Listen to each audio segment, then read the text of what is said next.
Hey guys, Fox Airsoft HD here, and today I'm going to do a quick review of my VFC Scar H, Mark 17, Scar Heavy, whatever you want to call it. This is it. So I have all my accessories off of it, so I could just show you a review of what you get out of the box and stuff. In another video I'll show you all the stuff I have on it to fit my Ranger kit, but for now I'll just show it bare for the review. So this is the gun, okay? It's been through 2 previous owners, so if I will gripe about this, it might just be out of extensive use, but I'll say it anyways because it might happen to somebody who just got it. So let's start off with the gun. So starting off, the upper is made out of a CNC aluminum, and it's pretty high quality. The lower grip, stock, they're all a polymer plastic, just like the real one. So it's high quality, it's not going to break on you. So how about we start from the back and show you. So here's the stock. It's got a lot of cool features on it. It folds when you click this button. So if you click that button, it'll fold and stay here. It will kind of come loose, but it's not meant to run like this. It's just meant for, let's say you're getting out of a vehicle or in a close, building, pop it in like that, and then quickly transition. So that's really what it's meant for. And VFC is popular for having no wires in the hinge right here. So that's pretty cool. You don't have to worry about snapping the wires when you close it or even looking at it. It's just, pleasant to look at. So that's that. You also have a 3-position adjustable cheek riser, as you can see.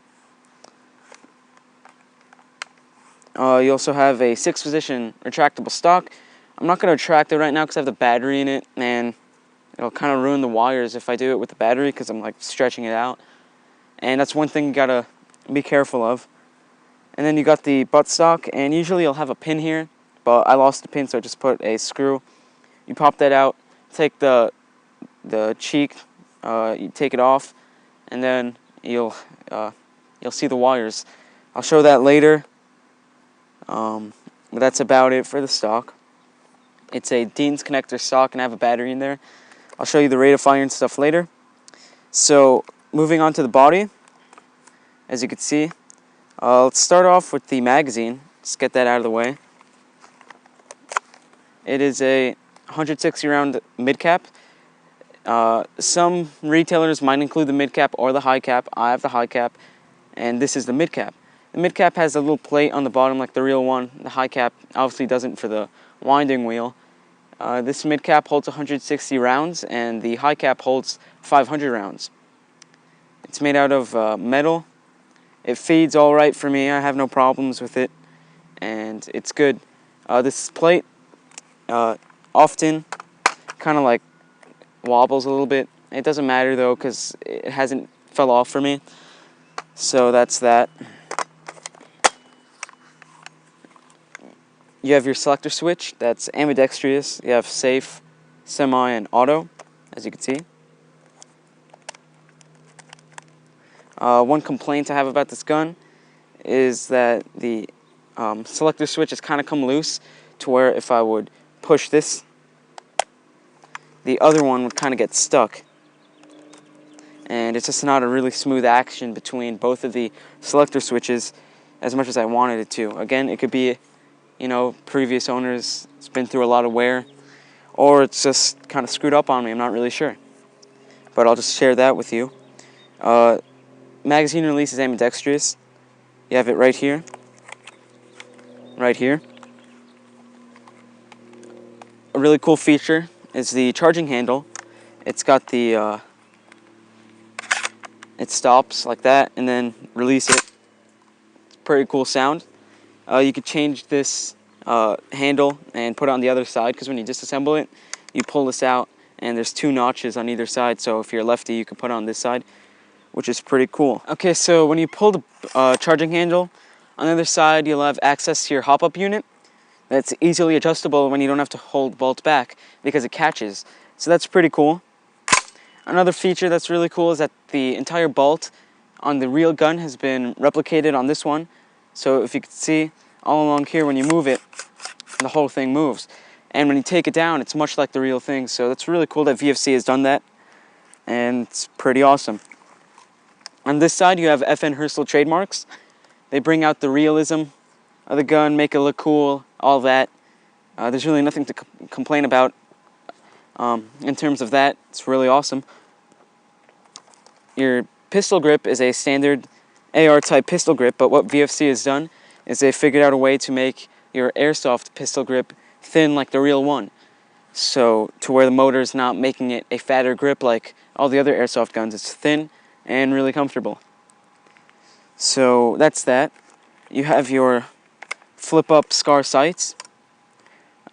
Just like the real thing, they're all adjustable and they work well. So that's really great to have a backup to your regular optic if you have one. You have a monolithic rail for optics. You have 2 rails on the side for accessories as well as on the bottom. In front of this front sight, you have a little valve thing. On the real gun, if you want to shoot suppressed, you would flip the valve to this side. But what VFC has done is they've made a built-in tool built into the gun. So right here you have this little prong thing that you would use to adjust the hop-up unit. And then if you take it off, you have a little hex screw. So what the hex screw is used for is all these hex screws on the body. To take out the hop-up unit, you would actually have to unscrew these 2 and this one. So it's good that VFC made a built-in screw and a little small package. So that's pretty awesome. And it just goes in like that. The flash hider is an AAC flash hider. It's really awesome. You could screw it off, no problem. There's no China glue or anything. You also have threads on top to put an AAC suppressor, which is really cool. Really sweet feature. And I believe that's it for all the features on this gun. I'll show you a quick rate of fire and how to take it down later on. So I just gone over all the features on this gun, and it's a really cool gun. Okay, so to disassemble the gun, what you're going to want to do is take out the magazine and pop out this body pin. It's going to stay back, so you don't have to worry about that. And then what you're going to want to do is just push the receiver in and out. That's how simple it is to take out the lower receiver. You got your version 2 gearbox in there, and if you want to go into that, you could go into that. Okay, so now you got your body here, and we're just going to do a basic field strip. So what you're going to do, just like the real gun, is pop off the stock. Okay. And then before we go into this, I just want to show you a cool feature. The way VFC makes this foldable stock without any wires is that the wires lead to conductors in the stock right here. And then these metal contacts touch these metal contacts in the gearbox, transferring the energy. So that's pretty cool how VFC did that. Yeah, brilliant. So moving on to the basic field strip. So now that you got the stock off, the lower receiver off, what you're going to want to do is push the bolt back. And now you got your recoil spring. When the charging handle gets to the circle part, you could take it out and then proceed to take out the bolt. So as you can see, it's pretty much exactly the way you would disassemble the real SCAR H. So now that you got that disassembled, do what you got to do to it. This is the part that I told you where you could take this charging handle and put on either side. So when you assemble it, you could put it here, or you could put it here for lefties or righties. So it's a pretty cool ambidextrous feature. So to put it back together, you're going to put your bolts back in. If I could do it, there we go. Okay, we're going to put our charging handle back in, drag it forward, and then we're going to put the recoil spring back in, pop it in there, put the stock back on, and then we're going to put the lower back on. It's really simple field strip. So let's see. So we just put it in like this, pop it in, and push the pin in. So that's how you basic field strip your VFC Scar H. Okay, so to take apart the buttstock and get into the battery compartment, usually you'll have a pin in which you would pop out, but I lost the pin, so I just kind of made a screw in there in the meantime. But you would pop out the pin. Okay, you take off this battery, cover thing, the butt rest or whatever you call it, and then you'd have access to your battery. So I have a 9.6 volt nunchuck. Battery storage wise, you could fit a LiPo in there really easily. Regular battery wise, a 9.6 nunchuck fits there tightly, and I don't see it possible to hold a battery bigger than this. Now going to the wiring, okay, VFC is known to have really thin and flimsy wiring, in which I had trouble with. So if you remember before, I said not to retract the stock with the battery in there.